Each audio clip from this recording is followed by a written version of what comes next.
नमस्कार। अब 3 दिन रह गए हैं। आज 22 तारीख है और 25 को हम गोधरा जाएंगे और 26 को वहां से एक यात्रा शुरू होगी। बिल्किस बानो के गांव से यात्रा शुरू करके हम गोधरा होते हुए अहमदाबाद आएंगे। 9 दिन पैदल चल के करीब 200 किलोमीटर की दूरी है। अ, खबर फैल गई है कि यात्रा निकल रही है और इंडियन एक्सप्रेस ने जो जिग्नेश मेवानी ने यात्रा के समर्थन में प्रेस वार्ता की थी उसकी खबर छपी है। एहसान जाफरी साहब, जिनको 2002 के गुजरात सांप्रदायिक हिंसा में मारा गया, उनके पुत्र तनवीर जाफरी भी यात्रा में चलने के लिए आ रहे हैं क्योंकि उनके उनको भी न्याय नहीं मिला है। और आपको मालूम है कि उस मामले में उनकी मां ने जो केस किया हुआ है, जिसमें गुजरात के 60 के करीब अधिकारियों और नरेंद्र मोदी को खुद अभियुक्त बनाया है, उसमें कोर्ट ने ये कहते हुए उस पूरी याचिका को खारिज कर दिया कि नरेंद्र मोदी को इसमें फंसाया जा रहा है और तीस्ता को इस नाते जेल हुई, तीस्ता को और आरबी श्री कुमार जी। तो ऐसी स्थिति में जबकि बिल्किस बानो के साथ घोर अन्याय हुआ और इसके बावजूद उनके साथ जिन लोगों ने बलात्कार किया उनको छोड़ दिया गया। जो स्थिति बन रही है उसमें ये भी समझ में आता है कि ये जो गुजरात मॉडल है, जिसमें कि आप आरोपियों को या जो जिनको सजा हो चुकी है उनको आप छोड़ दे रहे हैं और जो निर्दोष लोग हैं वो या तो जेल में है या उनको गुजरात सरकार के फैसलों का खामियाजा भुगतना पड़ रहा है, जिससे बिल्किस बानो को, जो आज अपने आप को बहुत असुरक्षित महसूस कर रही है। तो ऐसी परिस्थिति में हम गुजरात से एक यात्रा निकाल रहे हैं। पुलिस पूछ रही है कि आपने परमिशन ली है कि नहीं। तो हमें यह समझ में नहीं आता कि क्या वो सरकार जो बिल्किस बानो के बलात्कारियों को छोड़ रही है, क्या वो हमें पदयात्रा निकालने की अनुमति देगी कि हम ये सवाल खड़ा करें कि सरकार ने उनको क्यों छोड़ा। तो हमने अनुमति नहीं मांगी है। ये बात हम बहुत स्पष्ट रूप से मीडिया को भी कह रहे हैं और जो पुलिस अधिकारी हैं उनको भी कह रहे हैं। हमने 4 जिले रास्ते में पड़ते हैं: दाहोद, पंचमहल जो गोधरा जिसका मुख्यालय है, और खेड़ा और अहमदाबाद। अहमदाबाद में पुलिस कमिश्नर है और बाकी 3 जिलों में पुलिस अधीक्षक है। हमने जिले के आला पुलिस अधिकारियों को सूचित कर दिया है कि ये पदयात्रा निकाली जा रही है और हमें उनका सहयोग चाहिए इस पदयात्रा को निकालने के लिए। तो जो स्थानीय थाने का जो पुलिस इंस्पेक्टर है वो हम लोग से कह रहा है कि आप लोग अनुमति लेके निकालिए, और हम लोग कह रहे हैं कि भाई हमने तुम्हारे अधिकारियों को बता दिया है और हम वहां से यात्रा निकालने वाले हैं, और यदि आपको हमें डिटेन करना है, आप यात्रा नहीं निकलने देना चाहते हैं, तो आप हमें डिटेन कीजिए। हम उसके लिए मानसिक रूप से तैयार हैं, क्योंकि यात्रा की अनुमति हमें नहीं मिलेगी ये तय बात है। एक तो जो वजह मैंने बताई उस लिए, और दूसरा, आज मार्टिन मकवान साहब से मेरी मुलाकात हुई, जो गुजरात के बहुत जाने माने दलित अधिकारों के लिए लड़ने वाले वरिष्ठ साथी हैं। मुझे लगता है कि 30 साल से ऊपर, शायद 40 साल से वो काम कर रहे हैं। और मार्टिन मकवान साहब ने बड़ी अनोखी एक यात्रा भी निकाली थी।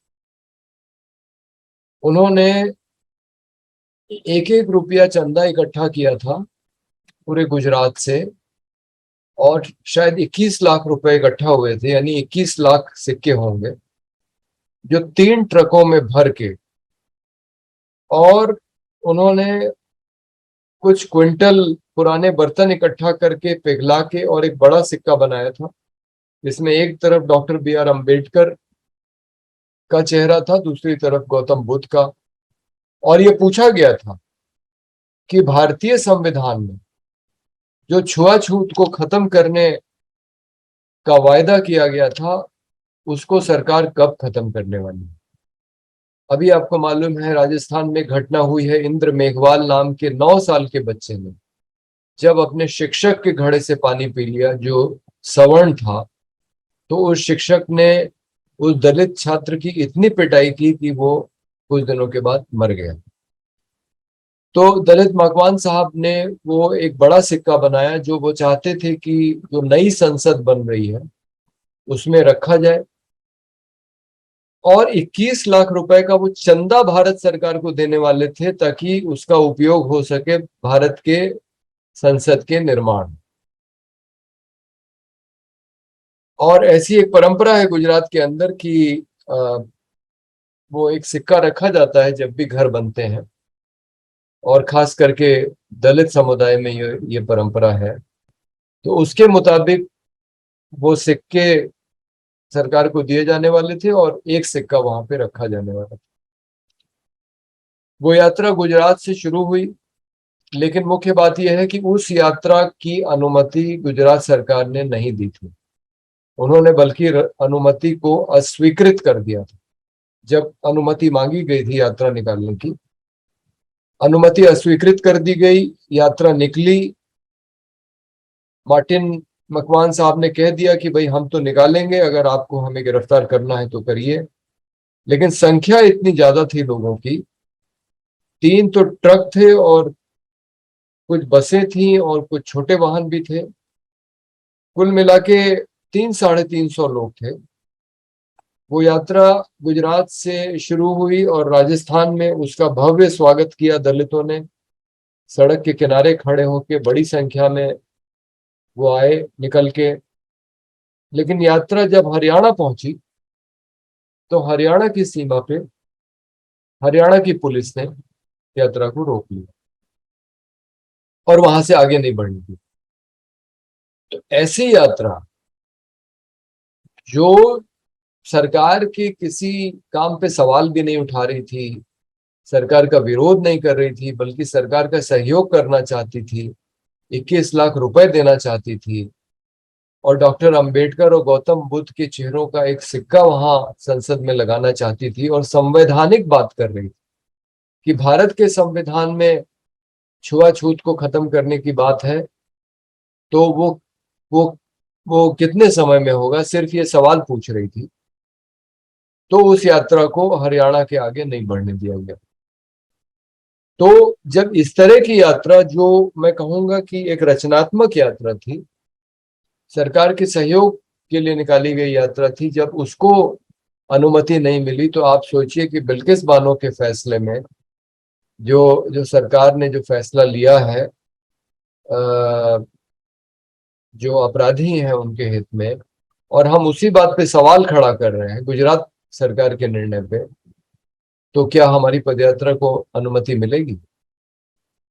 तो इसीलिए हमने तय किया है कि हम निकलेंगे और फिर हम देखेंगे कि सरकार की पुलिस क्या करती है। और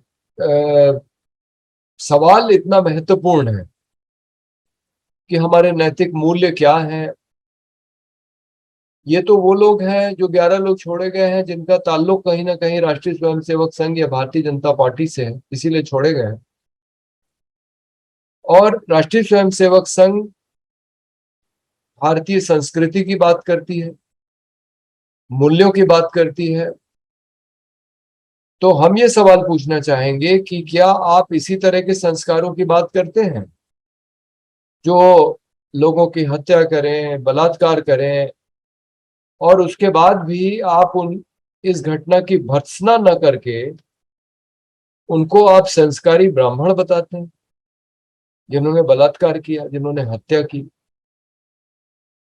तो हम लोग तो हमेशा से कहते रहे हैं कि ये जो संगठन है वो समाज के हित में नहीं है, देश के हित में नहीं है। और अब तो ये साबित हो गया है कि अधिकारियों के साथ में खड़ा होने वाला संगठन वो कैसे इस देश के हित में हो सकता है।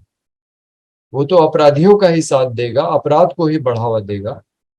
और इसलिए कोई आश्चर्य नहीं है कि जब से नरेंद्र मोदी की सरकार बनी है, बल्कि उसके पहले से, जब ये बात तय हो गई थी कि नरेंद्र मोदी भारत के प्रधानमंत्री बनने वाले हैं, तो इस घोषणा का स्वागत नरेंद्र दाभोलकर की हत्या करके किया गया था पूना में 2013 में।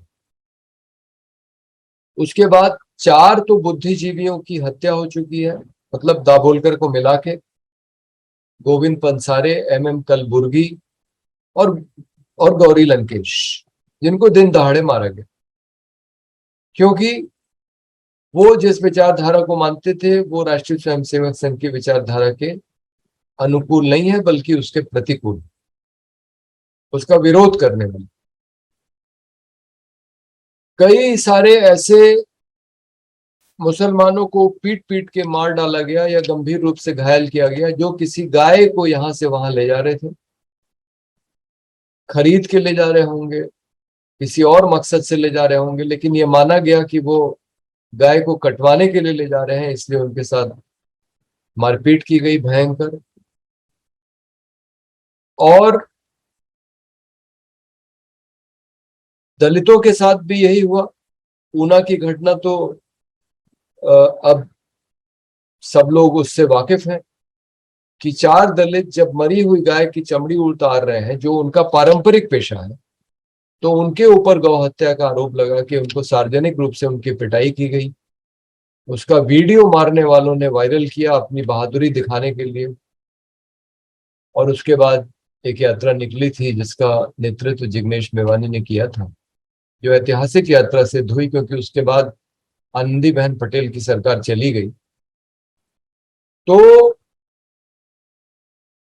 ये गुजरात में ये बड़ा सवाल उठता है कि ये जो संघ परिवार भाजपा के साथ जुड़े हुए लोग हैं, ये लगातार हिंसा की घटनाओं को कर रहे हैं, गुजरात ही नहीं देश में। लेकिन इनके कारनामों को साधु संत तक ऐसी भाषा बोलते हैं कि हमको शर्म आ जाए।